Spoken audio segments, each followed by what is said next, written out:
Bienvenue à vous, chers téléspectateurs.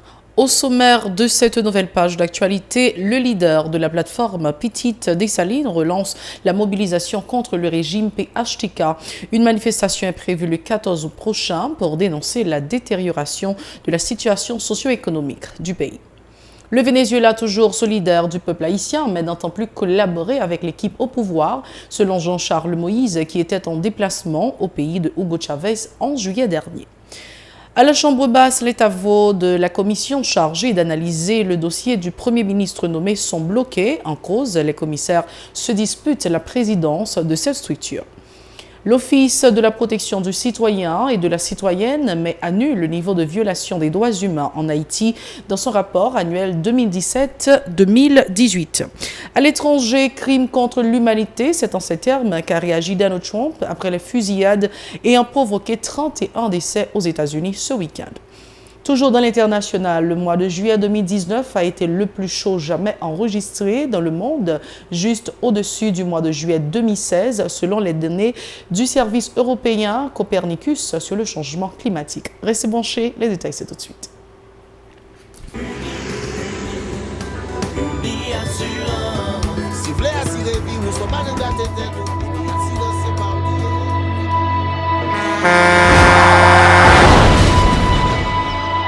En général, moun pa reme pran assurance. Yo considéré que son l'argent rejeté. Et pourtant, l'argent assurance te doué dans budget ou à côté l'argent caille avec l'argent mangé. Li là pour les deux traverser un mauvais pas. Gardez tout à côté ou. Ouais comment gros problème qu'on entre sur moun sans attendre. Mandez Dieu pardon, ça qu'arrive au tout. Une assurance dit ou précaution pas capon. Les malheurs arrivés, les faux amis flair saison a fait comme si on pas de jambe connaît ou.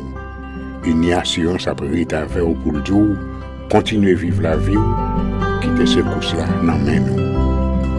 Uni Assurance. Vivez en toute assurance. Merci d'être encore avec nous sur la télé Pacifique. Voici le développement du journal. Le Venezuela est toujours solidaire du peuple haïtien, mais n'entend plus collaborer avec l'équipe au pouvoir, selon Jean-Charles Moïse, qui avait pris part à un forum international au pays d'Hugo Chavez en juillet dernier. Le président Nicolas Maduro n'est pas prêt d'oublier les récentes positions prises par l'administration Moïse contre le Venezuela, a martelé le leader de Petite Dessalines au micro de Mario Silva et Ricard Noël. Le Venezuela reconnaît qu'il y a des dirigeants qui trahissent, mais ce n'est pas le peuple haïtien. Yo dit nous, yo mettez en pile support à la disposition pays d'Haïti au moment opportun, yo va montrer peuple haïtien comment fidèle ensemble avec elle. Et dans l'émission Diosdado t'a fait, elle demande peuple haïtien pour yo courir des dos gouvernement ça qui là en Haïti. Et nous-mêmes tout nous fait à peu près 3 heures de temps tête à tête avec Diosdado qui est numéro 2 pouvoir vénézuélien. Nous parlons en long et en large de tout problème qu'a prolongé région là, problème tout qu'a prolongé peuple haïtien et problème tout qu'a prolongé peuple vénézuélien. Nous prenons une grosse décision. Nous c'est pas un bagage Moïse Jean-Charles, c'est pas un bagage parti Petite Dessalines. Mais son bagage pour paysan. Par ailleurs, le leader de la plateforme Petite Dessalines a annoncé la relance de la mobilisation contre le régime PHTK. Une manifestation est prévue le 14 août prochain, dit-il, pour dénoncer la détérioration de la situation socio-économique du pays. Écoutons. Nous te dit, nous mobilisation pour aller prendre un pays. Qui donc, mes amis, peuple haïtien, nous songez, ça qui est passé 14 août, date ça, son date importante. Eh bien, nous demandons paysans, nous-mêmes, gens qui ont été fait là, eh bien, nous demandons tout paysans, lever campé après le reprendre à partir de 14 août qui venir là, et pour arriver à partir 22, 23 août, qui eux-mêmes sont dates qui a symbolisé le pays d'Haïti par rapport à la situation misère, et ça fait nous mal. Je veux dire, nous n'avons pas même besoin de parler de crise économique. Nous voulons parler de crise alimentaire. Ça veut dire nous quitter la crise économique là derrière. Ça veut dire qui ça? Tout le monde dans la misère. Les gens qui ont un petit business, ils ont fermé. Les gens qui ont un gros business, ils ont fermé. Seul monde qui a les autres dans le pays, c'est les gens qui ont une franchise et qui ont un pouvoir dans le pays. Eh bien, je dis, je garantis, chaque mobilisation a une étape. Chaque étape, nous croyons que nous avons combien de monde qui sont dans la rien. Jean Moïse toujours là. Eh bien, prochaine étape là, la balle continue. On reste en politique. Les membres de la commission chargée d'analyser le dossier du Premier ministre nommé ne sont pas encore à pied d'œuvre. En cause, les parlementaires se disputent la présidence de cette structure. Les commissaires avaient au préalable fait choix d'Hermano Exinor de l'entente des parlementaires pour une alternative nationale, ce qui a été contesté par ceux de l'Alliance parlementaire pour le renouveau. Écoutons les précisions du secrétaire rapporteur de la dite commission, le député Jean-Marcel Luméran, au micro d'Hélène Vernal et David Mercius. Il y a un fait que nous qualifions de un fait irrespectueux, puisque après que deux collègues qui étaient d'accord pour y aller aux élections pour la présidence du bureau, parce que nous-mêmes, nous travaillons en commission, pas un poste qui est plus important que l'autre, et pas gagner de bagailles particuliers, mais nous constatons que dans le cadre de commission, il y a des collègues qui ont velléité pour occuper de fonctions là-dedans, t'assembler selon velléité ça, il y a un guise ou roche dans le cadre ça. Donc, il y a deux collègues, le collègue Emano, qui était candidat au poste de président, en face du collègue Hippolyte, et qui gagne chance, collègue Emano gagne chance de gagner élection présidence bureau, et depuis, les députés de l'APR, yo de manière irrespectueuse, levé quitter salle réunion côté élection a fait là et que ont abandonné le travail de la commission.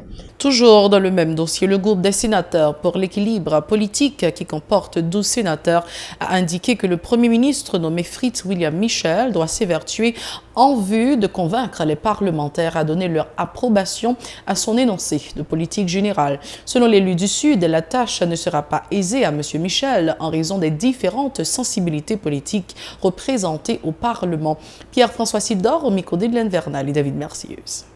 Donc il appartiendra au Premier ministre de démontrer sa capacité et son intelligence par rapport à la situation, que le maîtriser ensemble de paramètres difficiles sociaux qui là, que le comprendre défis, enjeux qui gagnent là, les grands défis, les grands enjeux, qu'elle qu'à convaincre les parlementaires pour sa ratification.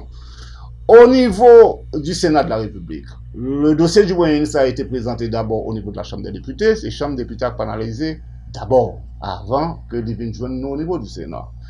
Pour vous dire toute la vérité, moi-même, membre du G7 pour un bloc qui est important, qui est 12 sénateurs là-dedans, nous pas réfléchir sur ce sujet, pour la simple bonne raison que le dossier, c'est pas laquelle nous l'a passé d'abord. Bon, entendez, opinions différentes monde dans la rue, même pas nier à ça parce que il y a des gens qui disent son gouvernement qui est jeune, le premier ministre jeune, même pas penser que c'est ça qui gagne. Au monde de droit jeune, ça dépend de capacité, ça dépend de l'équipe ou gagner qui est autour de vous-même. Et ça dépend de combien la société a considéré. Donc c'est ça que fait. Je ne pas courir accuser de gouvernement, me dire pas bon, c'est pas bon. M'attendre énoncé de politique générale là et n'a gardé l'analyse. Nous, tout le monde a fait conviction par rapport à Premier ministre. Autre actualité, l'Office de la protection du citoyen et de la citoyenne OPC, avec le soutien technique et financier de l'organisation baptisée Avocats sans frontières, a présenté vendredi à Pétionville son rapport annuel 2017-2018 sur la situation des droits humains dans le pays. Un rapport qui met à nu le niveau de violation des droits fondamentaux des Haïtiens, comme l'explique le protecteur du citoyen Renan Edouville au micro de Mario Sylvain et Eric Germuel. Au regard de la loi organique de l'OPC, la loi de 2010, et justement, en son article 6, l'OPC a pour obligation d'établir à la fin de chaque année un rapport sur la situation nationale en matière des droits humains et le respect des droits des individus par l'administration publique et de diffuser ce rapport largement après avoir présenté au au président de la République et aux deux chambres du Parlement. Par ailleurs, le responsable de l'OPC a exhorté les autorités concernées à mettre en application les recommandations contenues dans le dit rapport en vue de parvenir à une réduction des cas de violation des droits humains en Haïti. Des recommandations qui visent, entre autres, le renforcement des institutions de l'État et la protection des prisonniers au niveau des différents centres carcéraux du pays. Cette déclaration. Les recommandations formulées aux autorités politiques, aux décideurs politiques, au plus haut niveau. C'est aussi l'occasion pour nous, en notre qualité d'institution nationale de protection et de promotion des droits humains, avec le statut indépendant, d'assurer la notion des autorités étatiques sur la nécessité de prendre en compte les recommandations qui sont le plus souvent formulées, non seulement par l'OPC, non seulement par les secteurs de la police en tant que structure, mais aussi par les organisations travaillant dans le domaine des droits de l'homme. Dans la même veine, pour faire progresser la lutte contre la violation des droits humains en Haïti, l'Office de protection du citoyen de la citoyenne a besoin, en particulier, du support des différents acteurs de la chaîne pénale, laisse entendre pour sa part le doyen du tribunal civil de première instance de Port-au-Prince. Cette collaboration est déjà effective, selon Bernard Saint-Ville, qui a salué les travaux réalisés par les responsables de l'OPC. Ces propos ont été recueillis par Mario Sylvain. Regarde-moi. L'OPC va intervenir par une vocation volontaire des agents de la fonction publique. On a besoin de l'OPC va intervenir lorsqu'il y a une grave violation des droits humains. Là, il le fait à longueur de journée au niveau de la juridiction du tribunal de première instance. Le commissaire vient de rédaction sur la France collaboration. Il y a le barreau de Port-au-Prince, le canal du tribunal de première instance de Port-au-Prince. On va le répéter fort. Ça doit pas être la part que visite de la justice haïtienne, parce qu'on parle de la justice, on voit à l'éducation préventive des droits humains. Parce que quand on dit que les autorités judiciaires ne se soucient pas du respect des droits humains, c'est la raison pour laquelle depuis quelques temps, il y a une sorte de synergie entre le barreau, le Buchanan et le parquet de Port-au-Prince. Ça fait la hauteur de justice, lorsque les gens sont contrastés. Fin des informations nationales, c'est le temps de passer au journal international. Restez branchés.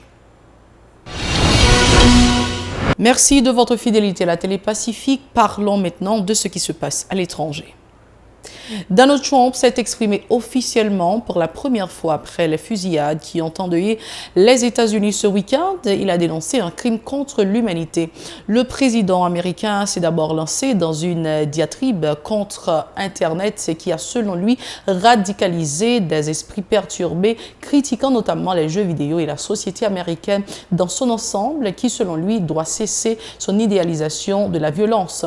Il a réclamé d'autres outils pour détecter les personnes potentiellement dangereuses sur la toile, sans remettre en cause le port d'armes aux États-Unis. Il a surtout insisté sur les efforts à faire pour améliorer le système de santé mentale, avec notamment une meilleure prise en charge des malades mentaux. Voilà le problème central selon le président républicain et non les armes, a-t-il répété à plusieurs reprises. Au moins 31 personnes ont perdu la vie et des dizaines d'autres ont été blessées lors des 2 dernières fusillades. L'une à El Paso, dans le Texas, l'autre à Dayton, dans l'Ohio, 2 fusillades meurtrières à 13 heures d'intervalle. Toujours dans l'international, le mois de juillet 2019, marqué par une canicule exceptionnelle en Europe, a été le mois le plus chaud jamais mesuré dans le monde, juste au-dessus du mois de juillet 2016, selon les données du service européen Copernicus sur le changement climatique. Selon les données de Copernicus, le mercure est monté en juillet à 0,04 degrés Celsius, plus haut que le précédent record de juillet 2016. Année marquée par l'influence d'un puissant El Niño, cet écart est tellement faible qu'il est possible que d'autres organismes de référence qui collectent et analysent les données de façon un peu différente ne parviennent pas à la même conclusion, note le communiqué. L'agence atmosphérique américaine NOAA n'a pas encore publié ses conclusions pour le mois de juillet. L'agence a aussi indiqué que les températures ont également été au-dessus de la normale en Alaska, en Groenland et dans certaines parties de la Sibérie, ainsi qu'en Asie centrale et certaines régions de l'Antarctique. C'est la toute fin de ce journal. Merci de l'avoir suivi avec nous. Restez branchés à la Télé Pacifique. Au revoir, à la prochaine.